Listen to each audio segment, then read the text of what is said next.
Hey guys, for those who don't know me, my name is Katya and I moved out when I was 17 years old. And this video is going to be basically a how I did it / things I wish I knew when I was trying to move out. I have a lot of experience now and I've helped other people move out. So if you have a similar situation as me and or just want to move out because you want to have some independence, here are some of the steps that you can take to have a smooth transition into adulthood. I was 14 years old when I knew I wanted to move out. I was I was deadpan planning it, and I had a therapist who was also, leading me and, teaching me things. So I was very lucky to have, good support around me that taught me the right things. The support I didn't have was from my parents. I have a very bad relationship with specifically my mom, and that is literally the exact reason why I wanted to move out in the first place. Simply, my mom's a narcissist and she did a lot of horrible things throughout my childhood that basically made me want to move out early as possible, as soon as I could. I had a journal and I found the calendar. I wrote the months and the days of, the months, leading up to me moving out. As you can see, 2018, 2019, 2020, and 2021 to 2022. I literally was scratching out the months of when I could move out, which is crazy that, your own child was doing that. But the first step I took was using thoughts, feelings, and actions. You can't plan something without thinking about it and writing it down and actually doing research, looking up ways to make money, looking up ways to elevate yourself and become stronger. You simply can't finish a goal without planning it thoroughly through. So what I did, I wrote it down. So that's the first step. I want you to take a piece of paper, write it down, because if you're actually serious about moving out, you should be definitely writing out a plan, or somewhat. And if you have parents like I did, hide the piece of paper, have a journal that you keep stashed somewhere, and just keep that out of sight, out of mind. Because I was planning to move out without my parents' knowledge for quite a while. Maybe they knew, maybe they didn't, but I did my best to not make it painfully obvious that I was actually going to do it. And with that said, I got a job. Next step, you have to get a job. I didn't have a car, so when I turned 15, I started working at my local pizzeria. I could walk there. My sister drove me sometimes, my parents drove me sometimes, and I started working there every weekend as much as I could. I saved enough money, and eventually I bought a car. I had a little help, but regardless, I worked really hard and I attained my goal of having a car. If you live in the United States, you're going to need a car to get around, unless you live somewhere with great transportation, which unfortunately that is not the case for most of us. You need a car to get to and from where you need to be. And me having a car allowed me to get a better job, a better paying job, because I can now have a larger scope and a larger area where I can drive out to and work, And that definitely helped me a lot. Second thing I realized was that if I'm going to move out, I was in my junior year of high school, and I was turning 18 and then having to finish my senior year of high school. And I realized that that was not something that I wanted to do. If I was going to move out, I wanted to be done with high school and not have to worry about returning back to the town I lived at, which I really didn't want to do. Not like I really liked many people there anyways. No, I liked some people, but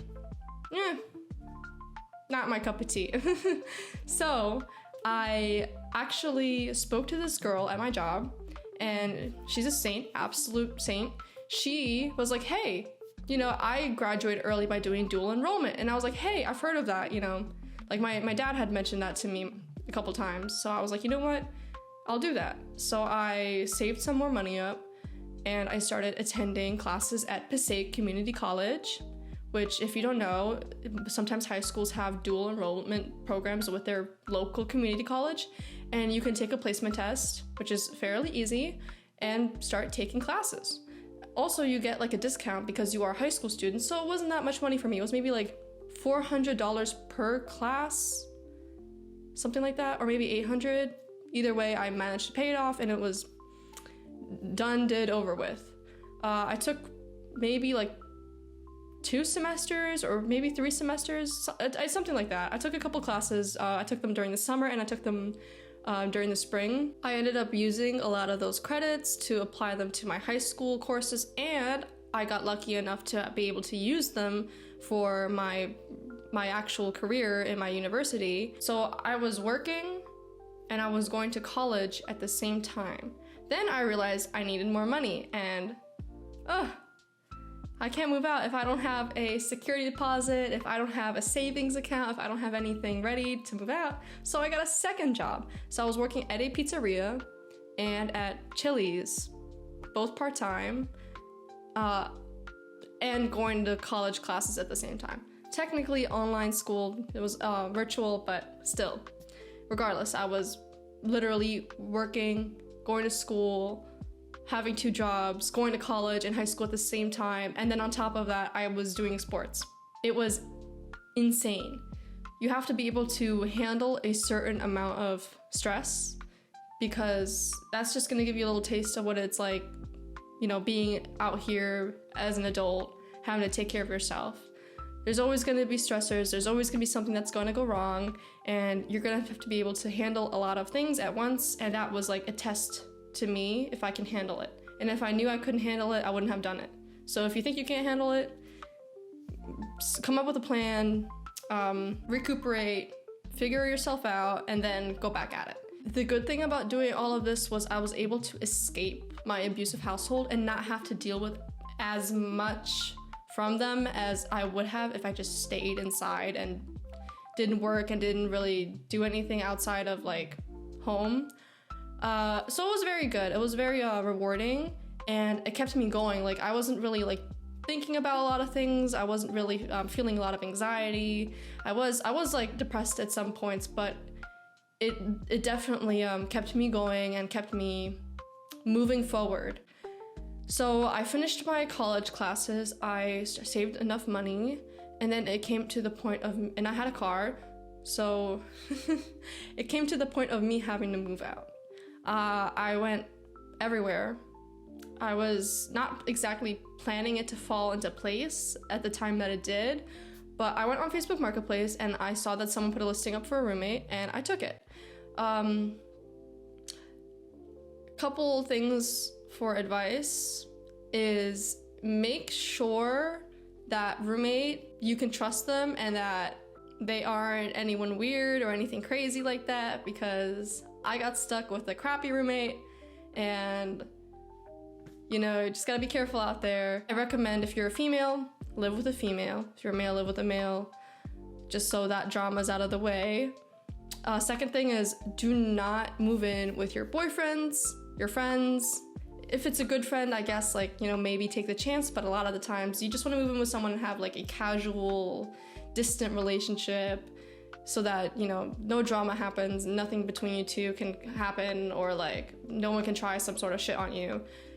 Because if you move in with a boyfriend, and like, that's just kind of bad, and those things never turn out well. I've never heard a single story of someone moving in with their boyfriend and it ended up good. So don't do that. Same with friends, a lot of friendship fallouts and just a lot of drama. Another thing is car.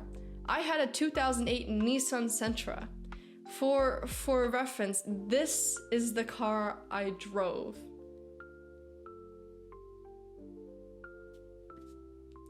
That shit was not gonna take me far anywhere. It did take me from point A to point B, but it sounded like a zipper when I drove it. I couldn't go past 65 miles per hour without feeling like my car was going to fall apart. This bad boy's wheels would fall off. I would have like random crap happen to a battery dying, and it's just, have a reliable car. You will have car problems, and you're going to have to deal with those at hand. Luckily, I ended up getting a newer car later down the line, and thank God for that. Something I wish I knew: credit. Guys, credit, if you open an account, keep it down. Don't overspend. I'm pretty good with my credit. I haven't abused it too much. Sometimes I tend to beat it to the ground, and then I realize, damn, like, I can't be doing that, so I fix it up real fast. But I have a great score. You should have a great score. Have on-time payments, pay it off in full every month. If you catch yourself going into credit debt, pay it off as much as you can, and as long as you make the monthly payments, you should be fine. I tended to be very strict with my credit. If things fell on hard times, once in a blue moon it would. Especially at the start when I moved out, I was definitely not in the place where I am now. The one thing that people always mistake credit for is thinking that that's money that they have. Credit is money you don't have. It might feel like you have it, but it's literally going to come out of your pockets regardless of what you do, and you need to be very careful with what you spend it on. People endlessly spend their credit without realizing that that's money that they don't have to pay back. Don't spend money you don't have. And I see it, it has happened to me before. Don't do it, and definitely keep your spending at a minimum. Don't have Uber Eats. Don't even own that app. 17-year-olds and 18-year-olds should not own that app because your lazy ass is gonna spend $50 on a meal when you could get up and get it yourself. Do not do it. Money down the drain. Unless you're making like 6 figures, like go ahead, buy yourself that McDonald's from Uber Eats. Let go of that Uber Eats. Get up and pick it up, or make something at home. Cook at home. Preferably it's cheaper and it's better for your health. Next, when it comes to renting and finding apartments, like I said, I found mine on Facebook Marketplace, and I technically signed an illegal contract because I was 17 at the time, and you cannot sign contracts until you're 18. So I was begging the landlord to let me wait till I was 18 for him to consider the contract valid. So I signed it, he waited until I was 18, and then he just like trusted me, and he was like, okay, like, you know, as long as you pay the rent, you pay the rent. Yeah, but I had to beg him, send him a letter, show proof of my good credit, and show that I worked, and I was all good. A lot of people rejected me. A lot of people thought that I was irresponsible and that I wasn't gonna make payments because of my age. So that was a hard one to crack down. However, it's out there, you'll find it, and you will get lucky. So I moved with minimal things, only the things I needed, like clothes, like a bed frame, a mattress. I bought like a cheap mattress for like $150 from Walmart. Got the cheapest bed frame. Like I really had nothing to my name, like nothing. And I basically just slept on a mattress with like a shitty desk and like a small TV. That's it. And I was very proud of that. I was very happy to have my own space, my own freedom, finally feeling like I don't live in a suffocating environment. It healed me a lot, regardless of all the bad things or like the not so good things that happened to me when I moved out. It doesn't compare to me living with my parents. I would much rather do this all over again and be here than have to live with my parents. I would rather be homeless than live with them. God, I wouldn't know what I would do. And I'm proud of myself that I was able to, you know, have a decent apartment, have 2 wonderful cats, and be able to do things that I do and still, you know, be happy and have my sense of freedom, have my peace of mind, and not have to deal with the things that I used to deal with. If you deal with similar things and you take this upon, just know it is worth it, and it feels amazing to know that this is what you're capable of at such a young age, and also just living your own life, having your own sense of self, having, you know, your own space, feeling like you're not constantly berated upon. Don't let anyone tell you that you can't do it. I was told I wouldn't make it past 3 months living out by myself. It's been 3 years now. I mean, look at me now. I'm still here, right?